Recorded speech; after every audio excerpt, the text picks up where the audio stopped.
হাত দুটি ধরেছি তোমার, মানব না কোনো বাধা। ১৩ বছরের প্রেম অবশেষে বিয়ের ছবি প্রকাশ করে যা বললেন মেহজাবিন। এ যেন রূপকথার রাজকন্যার বিয়ের গল্প। সেজেছেন রাজকীয় সাজে, স্বামীর সঙ্গে ক্যামেরা বন্দী হয়ে একাধিক ছবি পোস্ট করলেন মেহজাবিন চৌধুরী। একগুচ্ছ বিয়ের ছবি প্রকাশ করে মেহজাবিন ফেসবুকে লিখেছেন, ২০১২ সালের ৯ এপ্রিল বাঁকা দাঁত এবং সুন্দর হাসির একটি ছেলে আমার সাথে দেখা করতে এসেছিল। আমি যখন একটি শুটিং হাউসের বারান্দায় দাঁড়িয়েছিলাম তখন তিনি রাস্তা থেকে আমার দিকে হাত নেড়েছিলেন। আমরা মাত্র ১৫ মিনিটের জন্য কথা বলেছিলাম।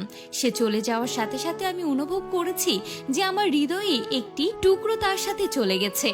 তিনি আরো লেখেন, ১৩ বছর পরে আমরা এখানে একসাথে বেড়ে উঠছি, প্রতিটি উচ্চ উদযাপন করছি এবং প্রতিটি নিম্নকে অতিক্রম করছি। তারা বলে যে ৭ বছরের বন্ধুত্ব সারা জীবন স্থায়ী হয়। আমরা এটি প্রায় দ্বিগুণ করেছি। ১৪ ফেব্রুয়ারি ২০২৫-এ আমরা আমাদের বন্ধন চিরতরে বন্ধ করে দিয়েছি, এই যাত্রা হাতে হাতে চলার প্রতিশ্রুতি দিয়ে। আদনান আল রাজীব, আমি তোমাকে আমার জীবনের সেরা বন্ধু হিসেবে বেছে নিয়েছি। আমরা এই নতুন অধ্যায় শুরু করার সাথে সাথে আমরা আজীবন সুখ এবং একত্রিত হওয়ার জন্য আপনার ভালোবাসা এবং প্রার্থনা চাই। বিয়ের ছবিতে দেখা যাচ্ছে কখনো স্বামীকে জড়িয়ে হাস্যচল মেহজাবিন, কখনো রাজকীয়ভাবে পোজ দিয়েছেন, আবার কখনো পিছ থেকে মেহজাবিনকে জাপটে ধরেছেন তার স্বামী।